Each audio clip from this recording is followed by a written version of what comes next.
Welcome. Today we're continuing our discussion of populism, and we'll also spend a little bit of time on the topic of right-wing extremism, and we'll try to tease out the relationships between populism and right-wing extremism. They're not the same, but they have a lot in common. So let's start by talking about populism as an ideology of governing. We've talked about populism last time we talked about populism in terms of the rhetorical appeal, the ideas which it presented to followers and potential followers, the way that populists structure their message around a reference to the people and to the corrupt elites.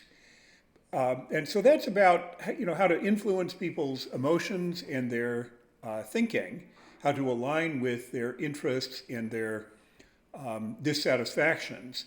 But populism also has important implications for governing. And so I'd like to talk about that a little bit as we proceed. In particular, I want to ask the question, how does populism relate to constitutional democracy, oligarchy, authoritarianism, and strongman rule? And in fact, I'll offer a thesis to be considered that there appears to be a strong tendency within populism towards a rejection of constitutional limits and a willingness to invest great power in a single, unconstrained leader or ruler who can be trusted by the people to act in their interest. The oversimplification of the ills of society, oversimplification of society into the people and the corrupt elites, this simplification of the world has a natural affinity with authoritarianism. It has an affinity with one-person rule and with the idea of a cult of the leader.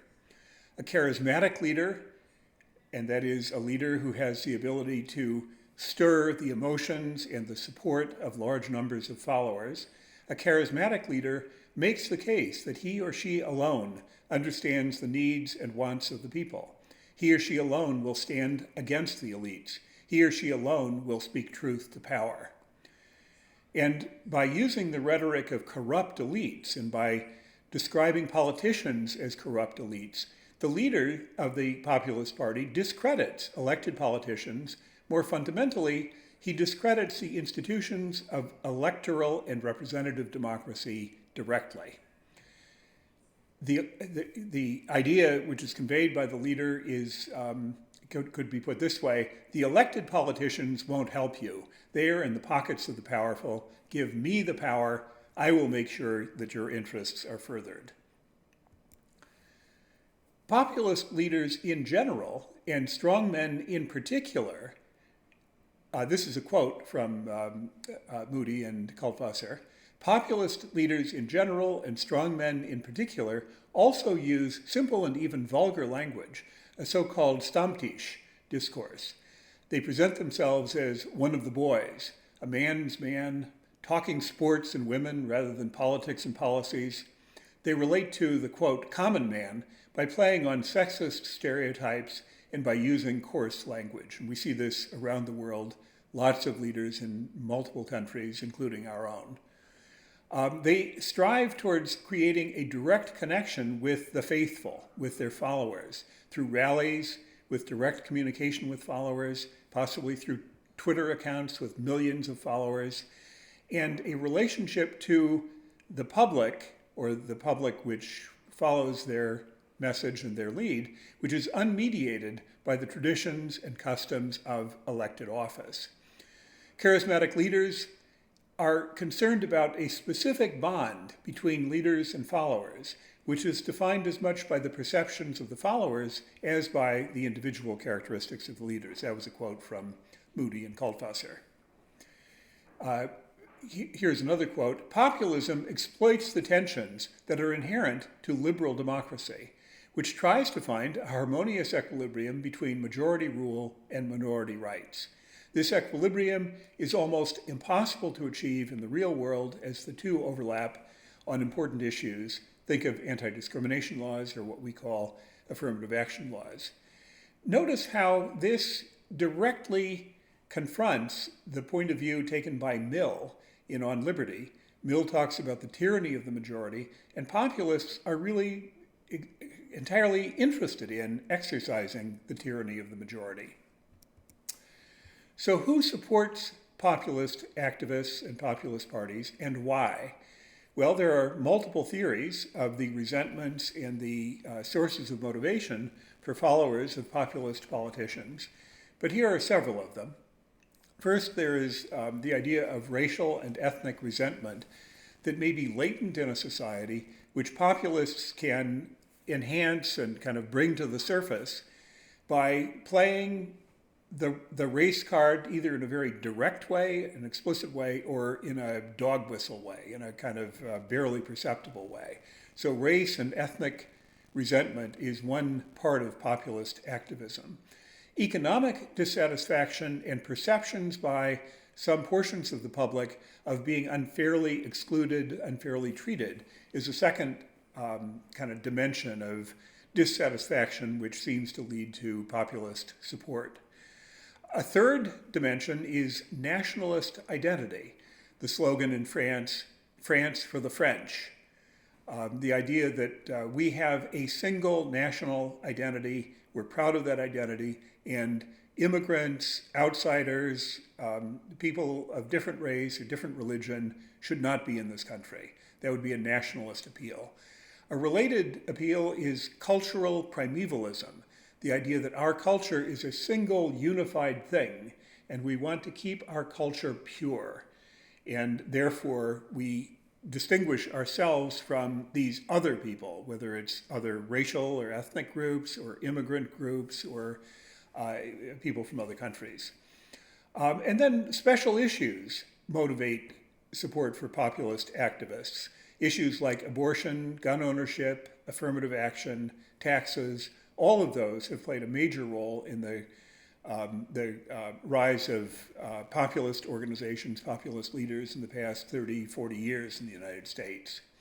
There's also a really important role for the media, and in particular the right-wing media, in promoting populism.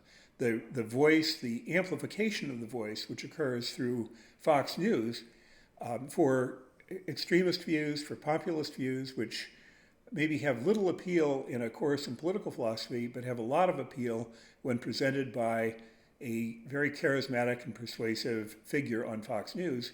That's a very important part of the way in which support for populism occurs in this country, but also in other countries. This is a really interesting diagram because it is exactly on the topic that we're interested in.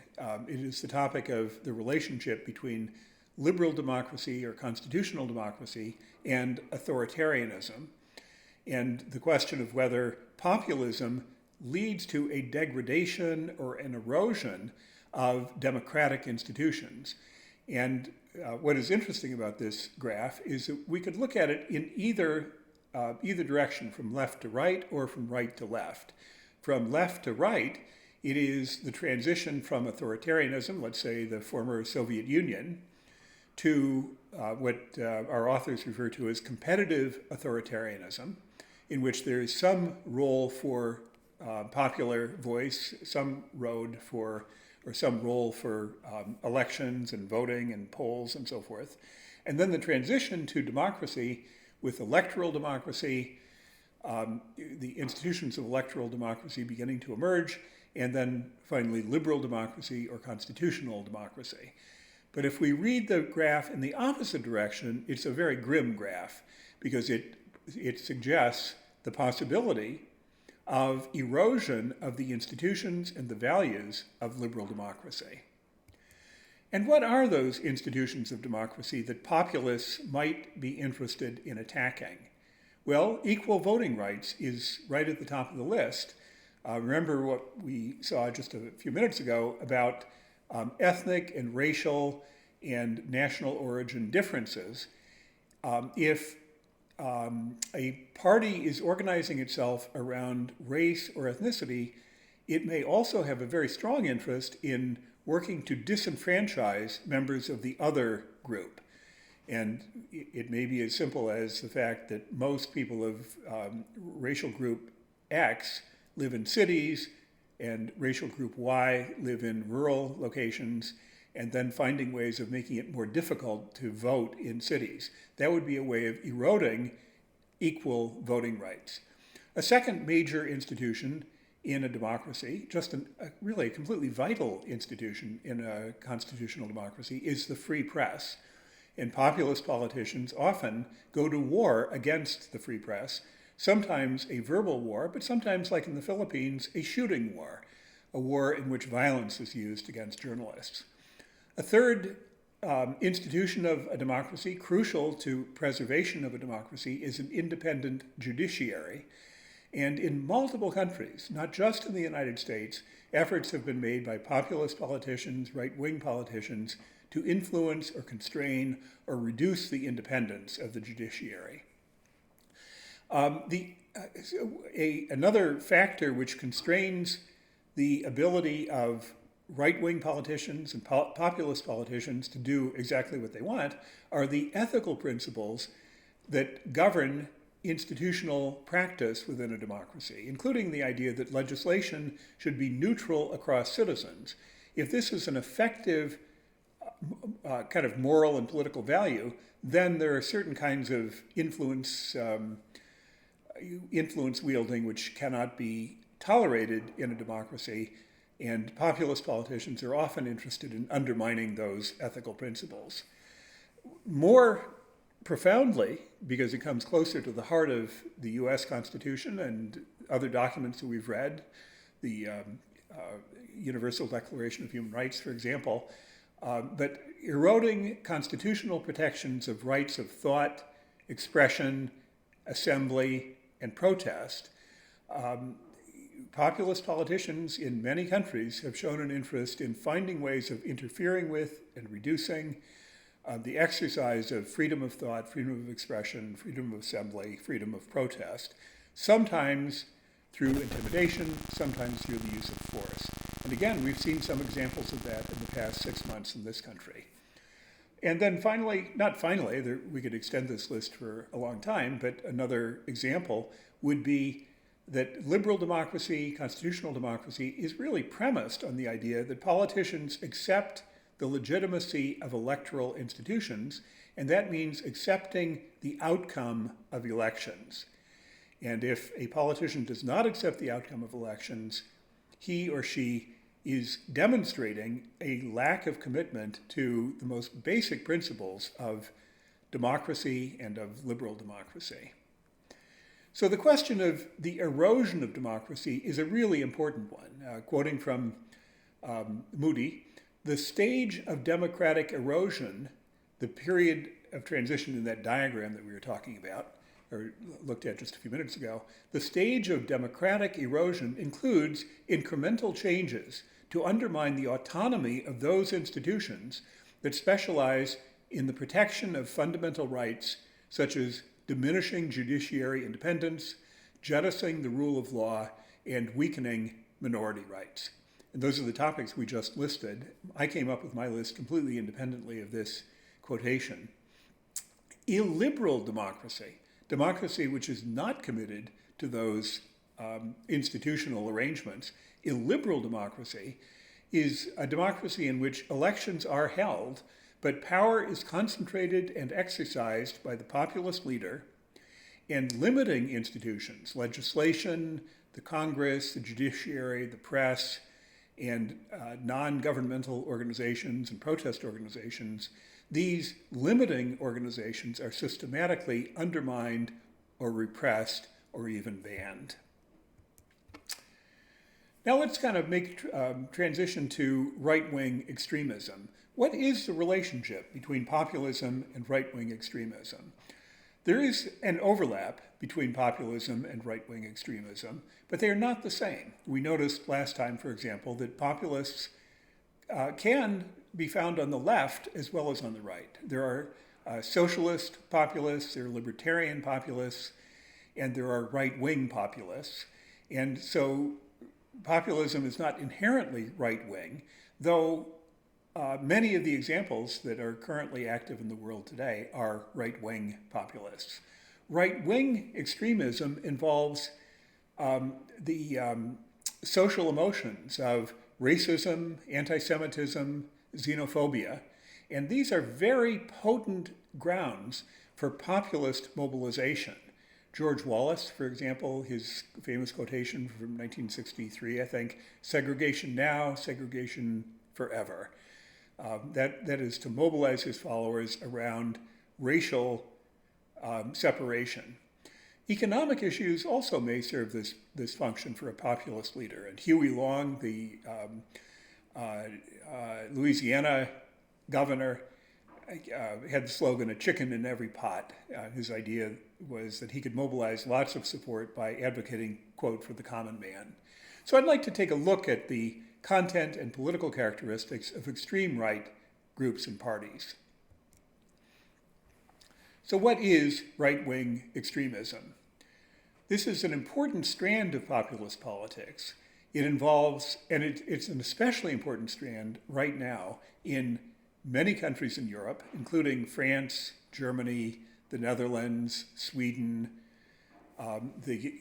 Great Britain. Many countries have meaningfully strong and broad right-wing extremist political parties or political factions. And what kinds of ideas unite the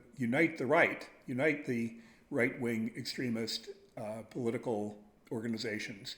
Well, first of all, anti-immigrant language and policies are a lead issue in France in particular, but also in Germany, also in Austria.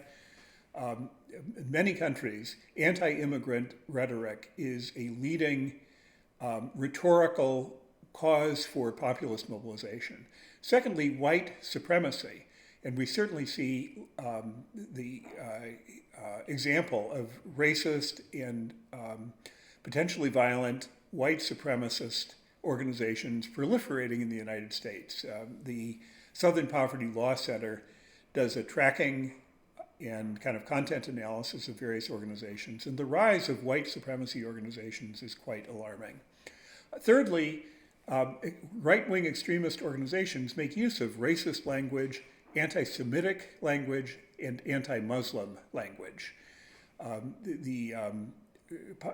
Right-wing extremist politicians are not reluctant to deny the Holocaust, to deny the seriousness of the Holocaust, or even to suggest that the Jews in the 1940s or the Muslims today are the cause of their own suppression and ill treatment. Another important theme of right-wing extremism. Rejection of the political and civic equality of all human beings. That almost goes without saying. In fact, that probably should have been the first bullet here, because right-wing extremism is premised on the rejection of political and civic equality of all human beings. And the final point that I wanted to emphasize is the role that violence, the appeal to violence, the glorification of violence, the interest in carrying guns and semi-automatic weapons to demonstrations, this is another prominent theme in right-wing extremist activism and organizations. Turning to the essays that you read by Ivaldi and Swingadow, these authors provide an inventory of core ideological beliefs of far-right parties, what I'm calling right-wing extremist parties, in Belgium and France, and they find that there are substantial similarities between the Belgian party and the French party. They each involve cultural and biological racism, the idea that human beings are not equal, in-groups and out-groups are based on race, religion, and culture, quote, the incompatibility of mores between Europeans and non-European foreigners. This was in my list a couple of slides back. The nationalism and cultural primevalism that drives right-wing extremism. There is the idea of the ethnically committed vanguard, which is represented by the party, which is then offering its services, offering its support to a much broader group of people who may not be as deeply racist, but are willing to be influenced.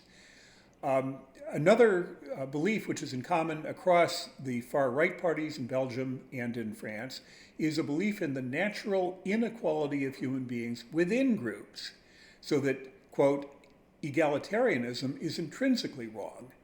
And then finally, the idea, which is in common with populism, that the people are working humanity, to kind of glorify the people as the right-wing extremist party identifies them as all of humanity. But of course, they're excluding much of humanity. They're excluding the religious and ethnic and racial minorities whom they despise.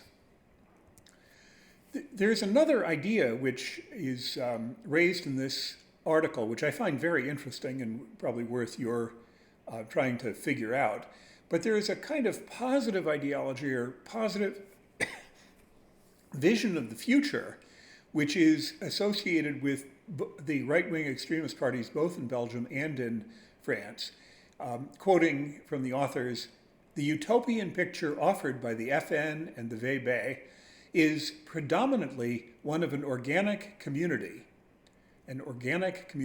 whose pillars are to be found in the long-standing traditional values that are said to have shaped the whole society throughout its formation. Such a utopia fits into a category of conservatism or traditio communitarianism." So this is what they refer to as the Gemeinschaft utopia, the idea that there was an older form of community which, quote, our society possessed. We want to re-achieve that with a high level of shared values and religion and family values and occupation and traditions. And our right-wing extremist party is the best vehicle for achieving that. Continuing the quotation, "The family is the basic unit of this harmonious and organically structured community." And parenthetically, there's some very interesting work on the role of women in fascism in Italy and in the Nazi movement in Germany. The efforts made by the fascist parties, or the Nazi and fascist parties in those two countries, but also the indigenous women's movements and family-oriented movements, which either found themselves allied with or sometimes in opposition to the fascist state. And then finally, there is the idea on the right that in both of these parties, both in Belgium and in France, that the state should enforce the values and the moral interests of this community. Again, entirely contrary to Mill, entirely contrary to Rawls. For the state to enforce the values and moral interests of the community is for the state to decide what the comprehensive conception of the good is for everyone. So one, this is of course Rawls's terminology, one comprehensive conception of the good is chosen by the state, which is then used as a basis for law and legislation. And if, for example, homosexuality or gay marriage are not accepted on the traditional value structure of a particular country, let's say Romania, then it is entirely legitimate for the state to ban gay marriage and ban potentially homosexual relationships. Another point that is in common between these two parties in Belgium and in France, the idea of social conflict and what they refer to as solidarism. So solidarism was a theory offered by Mussolini's fascism, and it is a view recommending that workers should express solidarity with their corporations rather than struggling against the corporation for better wages. So it's kind of an opposition to Marxism, which says workers of the world unite with each other. Solidarism says workers of General Motors unite with General Motors against the workers of Ford Motor Company. And solidarism is a vertical view of society rather than a horizontal view of society. Another point in common between the two parties is this point, that the ethnic community takes absolute precedence over the individual. So if it is a Serbian nationality, then Serbian values, Serbian community structures take absolute precedence over everyone else, including the Muslim minority. Individuals have no separate existence from which they could draw universal rights. They are intrinsically, inseparably associated with one particular people through the basic family unit, and ethnic commitment is not voluntary, but is a natural link.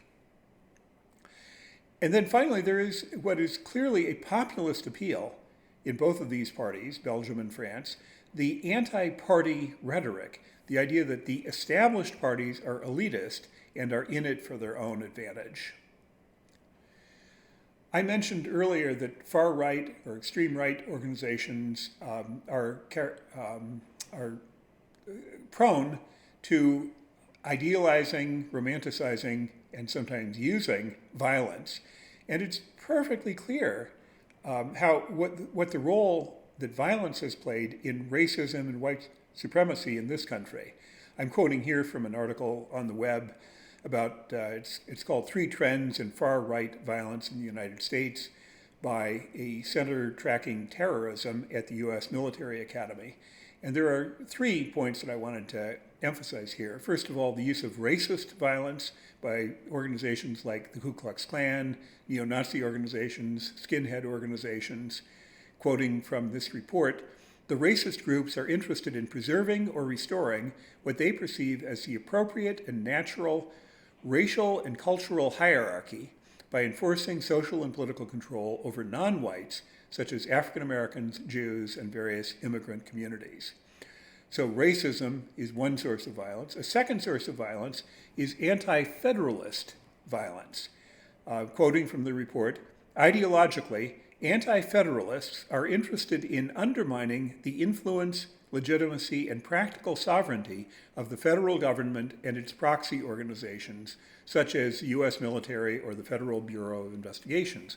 And here, you might remember the occupation of the Malheur National Wildlife Refuge in Oregon, 2017, by the Bundy brothers, which was simply a shocking example of a militia group using armed force to expel employees of the Park Service, federal employees, and of course the public, from a national asset, a public refuge, and holding that refuge in, quote, protest against the authority of the federal government. Frankly, shocking behavior within a democracy. So that's the second major thread of violence. A third thread of violence is about fundamentalism. Quoting from the report, the fundamentalist trend, which includes mainly Christian identity groups such as Aryan nations, merges religious fundamentalism with traditional white supremacy and racist tendencies. It promotes ideas of nativism, exclusionism, and racial superiority via a unique interpretation of religious texts that focus on division of humanity according to primordial attributes. So in this report on the use of violence and the incidence of violence in far-right political organizations, there's a really careful effort to show that violence is not just kind of an accidental associated characteristic, but is rather ideologically close to kind of the defining beliefs and values and political ambitions of advocates for the extreme right. So, final slide. I'm suggesting to you that there are toxic synergies between populism and extreme right political mobilization. Populism is a very powerful platform. This separation, the supposed separation between the people, all good, all pure, deserving, and the elites, all corrupt, bad, looking to take advantage of the people. This platform is a very powerful platform for mobilizing support for a prospective leader working on cultivating resentment between the people and the elite. So populism is a powerful rhetorical platform. Right-wing extremism is a toxic mix of social beliefs and attitudes embodying racism, ethnic supremacy, religious separation, a willingness to use violence against a group's so-called enemies. Both of these ideologies are deeply opposed to the values of liberal democracy. And when right-wing extremism is brought into a populist movement or party, the resulting political movement is toxic. It depends on division hate, and antagonism, and there's a very large toolbox of strategies available to the politicians who attach themselves to such a movement. So from the point of view of the issues we're considering here in this course, the coming together of populism and right-wing extremism is a very potent threat to the continuing viability of our democratic institutions.